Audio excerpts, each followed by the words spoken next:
नमस्कार दोस्तों, बहुत ही महत्वपूर्ण टॉपिक।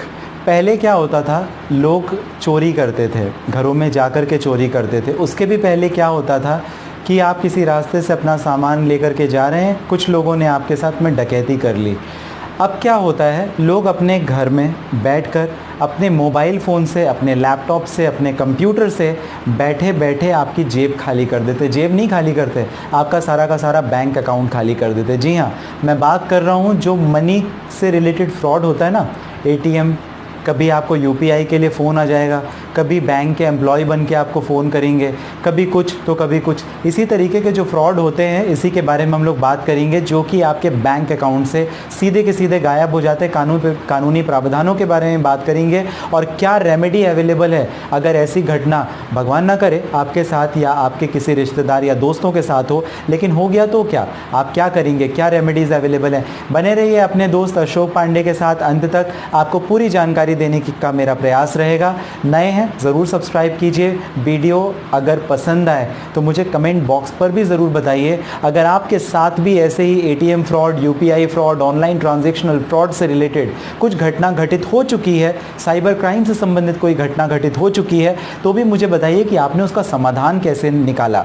शायद ये कुछ और लोग जो हमारे कमेंट में जा कर के पढ़ते हैं, उनके लिए काफ़ी हेल्पफुल होगा, उनकी प्रॉब्लम सॉल्व करने के लिए भी। चलिए शुरू करते हैं और बात करते हैं एटीएम रिलेटेड फ्रॉड से संबंधित, यूपीआई फ्रॉड या ऑनलाइन ट्रांजैक्शनल फ्रॉड से संबंधित। एक तरीके की चोरी ही तो है, और चोरी जहां पर आज भी इतनी सारे रोज़ हर दिन ब दिन केसेस बढ़ने के बावजूद हमारे देश में कोई कानून ही नहीं है। आज भी हम अपनी पुरानी आईपीसी के हिसाब से ही उसको डील कर रहे हैं। साइबर लॉ में कोई स्ट्रिक्ट उसके लिए पनिशमेंट नहीं है, और रिस्पॉन्सिबिलिटी, जवाबदारी, जिम्मेदारी के नाम पे कुछ नहीं है। जी हाँ, सिविल या क्रिमिनल दो तरीके के एक्शन लिए जा सकते हैं। सिविल रेमेडी में आप जाएंगे, आपके सालों साल बर्बाद होंगे। क्रिमिनल रेमेडी में आप जाएंगे, आपके पैसे वापस नहीं होंगे। कैसे, मैं बताता हूँ आपको इस वीडियो में। शुरुआत करते हैं। चलिए, सबसे महत्वपूर्ण बात, आपके पास में कई बार मोबाइल फ़ोन्स में कॉल आए होंगे या मैसेज आए होंगे कि मैं बैंक का एम्प्लॉय बात कर रहा हूँ, एसबीआई बैंक या आईसीआईसीआई बैंक या एचडीएफसी बैंक या किसी थर्ड बैंक से, और आपका एटीएम ब्लॉक होने वाला है या आपका अकाउंट ब्लॉक होने वाला है। आप अपने एटीएम का CVV 16 डिजिट जो कोड नंबर लिखा होता है और उसकी एक्सपायरी डेट और जो OTP आया है, वो आप OTP बता दीजिए, हम अभी के भी चालू कर देंगे, अदरवाइज़ वो बंद हो जाएगा। ध्यान रखिए, bank plus reserve bank of India जो रेगुलेट करता है ना सारे बैंकिंग सेक्टर को, उनका स्पष्ट रूप से कहना है इस प्रकार की जो कॉन्फिडेंशियल जानकारी है वो आपकी पर्सनल है, आपको किसी के साथ भी साझा नहीं करनी है, और ना ही बैंक या बैंक के कभी कोई एम्प्लॉय आपसे आपके इंटरनेट आईडी या पासवर्ड या कुछ भी कॉन्फिडेंशियल इन्फॉर्मेशन लेते हैं। तो सबसे महत्वपूर्ण बात, अगर आपके साथ इस प्रकार की घटना घटित हुई तो इसमें जवाबदारी और जिम्मेदारी केवल आपकी है। आप रिकवरी नहीं कर पाएंगे उस पैसे की, तो बहुत ही कम चांसेस हैं कि आपका वो पैसा वापस आए, या ना के बराबर चांसेस हैं। तो सबसे पहली बात, इस तरीके के जो फ्रॉड होते हैं, अवेयरनेस ही सबसे महत्वपूर्ण एक बिंदु है। अगर आप अवेयर रहेंगे कि इस तरीके की घटना आपके साथ घटित या आपके दोस्त या परिवारों के साथ घटित ना हो, तो निश्चित रूप से नहीं होगी। अदरवाइज़ ऐसे तो बड़े बड़े ग्रुप चल रहे हैं।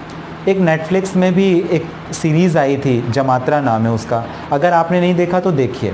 बिहार और उत्तर प्रदेश की बॉर्डर में बैठ कर के लोग लाखों लाखों ऐसे लोगों को चूना लगा रहे हैं, और पूरे देश भर में ऐसे ट्रांजैक्शनल गतिविधियां चल रही हैं जहां पर चोरी पहले लोगों की जेब या घरों से की जाती थी, आजकल पूरे के पूरे बैंक ही साफ़ कर दिए जा रहे हैं। तो बच के रहिए, आपके साथ भी कहीं ऐसा ना हो जाए। यूपीआई से संबंधित फ्रॉड हो रहे हैं, एटीएम से संबंधित फ्रॉड हो रहे हैं, बैंक का एम्प्लॉय बन के कस्टमर केयर या समथिंग आपको फ़ोन करते हैं और आपके साथ फ्रॉड हो रहे हैं, उसका एक ही सल्यूशन है, सबसे महत्वपूर्ण सल्यूशन है अवेयरनेस। अगर आपको जानकारी होगी तो आप इस प्रकार के फ्रॉड करने वालों से बच सकते हैं। अब बात करते हैं कि कानूनी प्रावधान क्या है। आपको जानकारी रहे, उसके साथ ही साथ कानूनी प्रावधान क्या है, अगर किसी के साथ ऐसा कुछ हो जाए तो उसे क्या करना है। जी हाँ, section 66C ABC, section 66C और section 66D information technology act 2000 बहुत इम्पॉर्टेंट है, जहां पर इसी प्रकार के कानूनी प्रावधानों का जिक्र किया गया है।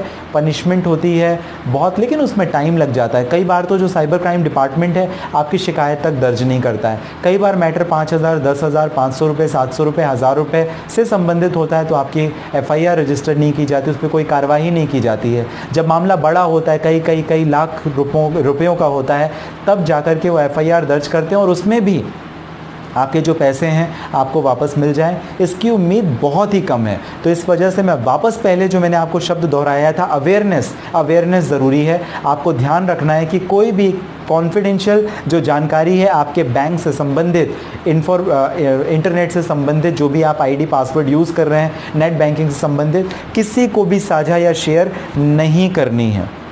क्रिमिनल लॉ में भी प्रॉब्लम आती है, उसके पीछे रीज़न क्या है? रिमोटनेस।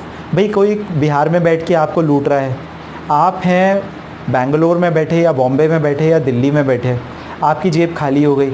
अब आप अपने पैसे को लेने के लिए या केस लड़ने के लिए बिहार के चक्कर थोड़ी ना काटेंगे, आप छोड़ देंगे। जो अथॉरिटीज़ भी हैं, आप शिकायत कहाँ कर रहे हैं? आप शिकायत दिल्ली या मुंबई में कर रहे हैं। बैठा जो चोरी कर रहा है वो कोलकाता से कर रहा है, अब उसको पकड़ेंगे कैसे? बड़ा मुश्किल हो जाता है। तो इस वजह से अवेयरनेस ज़रूरी है, चाहे कानूनी प्रावधान कितने भी रिजिड या स्ट्रिक्ट हो जाएं, अवेयरनेस बहुत महत्वपूर्ण है। और इसी वजह से मुझे लगता है कि बैंक्स को, रिजर्व बैंक ऑफ इंडिया को और पर्सनली आपको इसके संबंधित और भी काफ़ी इंफॉर्मेशन गैदर करनी चाहिए। अपने लोगों तक भी ये जानकारी साझा करें जिससे वो लुटने से बच जाएँ। क्रिमिनल के बारे में मैंने आपको बता दिया, सेक्शन 66C और सेक्शन 66D में जिक्र है, और इसके साथ ही Indian penal code section 420 forgery से रिलेटेड। अब बात करते हैं सिविल एक्शन। सिविल एक्शन में क्या होगा? आप या कि बैंक के खिलाफ अगर ATM या पेमेंट गेटवे का कुछ प्रॉब्लम है तो आप बैंक के खिलाफ ही कोई केस फाइल कर देंगे या बैंक के मैनेजर को शिकायत करेंगे। अगर टेक्निकल फॉल्ट्स की वजह से तो आपका पैसा वापस आ जाएगा। लेकिन अगर आपके साथ में किसी ने जानबूझ करके फ्रॉड कमिट किया, आपके बैंक अकाउंट को खाली कर दिया, इस सिचुएशन में बैंक भी कुछ नहीं करेगा। अगर आप सिविल एक्शन लेने के लिए भी जाएंगे तो आपको क्या करना पड़ेगा? या कि अगर आप बैंक के खिलाफ लेना चाहते हैं तो आप कंज्यूमर कोर्ट में जाइए, या कि फिर रिकवरी ऑफ मनी का आप सूट फाइल कीजिए। दोनों ही कंडीशंस में टाइम इतना ज़्यादा लग जाता है और पॉसिबिलिटी आपके पैसे वापस आने की बहुत कम होती है, गुंजाइश काफ़ी कम होती है, क्योंकि जो साइबर सेल डिपार्टमेंट है या क्रिमिनल डिपार्टमेंट हमारा है वो इतने इफेक्टिवली काम नहीं करता। तो इस वजह से लोग इसका नाजायज़ फ़ायदा उठा रहे हैं और काफ़ी लोगों को एक बहुत बड़े अमाउंट में चूना लग रहा है। जी हाँ, चूना लगने से मतलब ये है कि पूरे भारत देश में ऐसे बहुत सारे ग्रुप्स हैं जो इस तरीके की इलीगल गैर कानूनी गतिविधियां कर रहे हैं। खैर बात तो वही है कि बकरे की माँ कब तक खैर मनाएगी, आज नहीं तो कल कानून का शिकंजा उन्हें पकड़ेगा ही और उनकी दुर्दशा होगी ही। लेकिन आज तो फिलहाल जिनके साथ में वो ये फ्रॉड कर रहे हैं उनके साथ में परेशानी हो रही है। अब सिविल एक्शन के बारे में मैंने आपको बताया था। क्रिमिनल में आपके पास में दो और चीज़ें हैं। कभी भी इस तरीके की घटना हो, छोटा मोटा अमाउंट है तो आप बिल्कुल परेशान ना हो, लेकिन अगर आपका अमाउंट ज़्यादा है तो आपको आपके नज़दीकी पुलिस स्टेशन में FIR दर्ज करनी है, जो मैंने आपको सेक्शन 66C और D प्लस इसके साथ में सेक्शन 420 IPC के बारे में बताया था। उसके अंतर्गत ये FIR दर्ज होगी। जो भी आपका नज़दीकी साइबर सेल है वहाँ पर भी आप इस प्रकार की जो FIR संबंधित आपकी शिकायत है या FIR है वो दर्ज कर सकते हैं और आपको ज़रूर करानी भी चाहिए। तो अब रेमेडीज़ क्या अवेलेबल हुई हैं आपके पास में? अल्टीमेटली अगर आप देखेंगे तो आपके पास में जो रेमेडीज़ बच रही हैं वो सिविल और क्रिमिनल रिस्पॉन्सिबिलिटी ही आपके पास में है कि अगर आपके साथ में इस प्रकार की कोई घटना हो जाए तो आप क्या करेंगे। फ्रॉड रिलेटेड आपके लोकल पुलिस स्टेशन में या साइबर सेल में शिकायत दर्ज करेंगे, और अगर सिविल लिटिगेशन में आप जाना चाहें, बैंक के ख़िलाफ़ अगर आप कोई एक्शन लेना चाहें तो उस कंडीशन पर आपको कंज्यूमर कोर्ट में जाना पड़ेगा। कंज्यूमर कोर्ट से आपको रिलीफ मिल सकता है, लेकिन फिर भी मैं दोबारा से आपको कहूँगा अवेयरनेस ही इसका फ़िलहाल सबसे महत्वपूर्ण एक बिंदु है जिसे आपको ध्यान में रख करके आपकी प्रॉब्लम से आप बच सकते हैं। आपको कोई ठग ही ना पाए, आपको कोई धोखा ही ना दे पाए, आपके कोई बैंक अकाउंट को खाली ना कर पाए, चाहे वो ATM का बहाना लेकर के हो या UPI के थ्रू हो या किसी और माध्यम से। तो जागरूकता ही इसका सबसे बड़ा पैमाना है जिसे आपको ध्यान में रखना चाहिए। अपने दोस्तों को भी आप बताइए, अपने रिश्तेदारों को भी आप बताइए, और कभी भी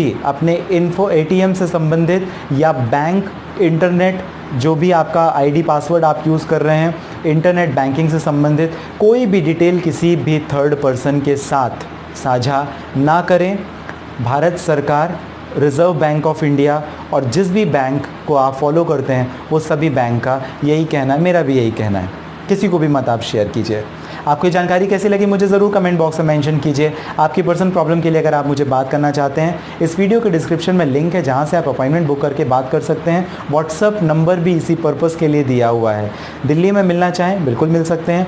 हमेशा की तरह जो आप मुझे अपना कीमती और महत्वपूर्ण समय देते हैं, आप सभी का बहुत धन्यवाद।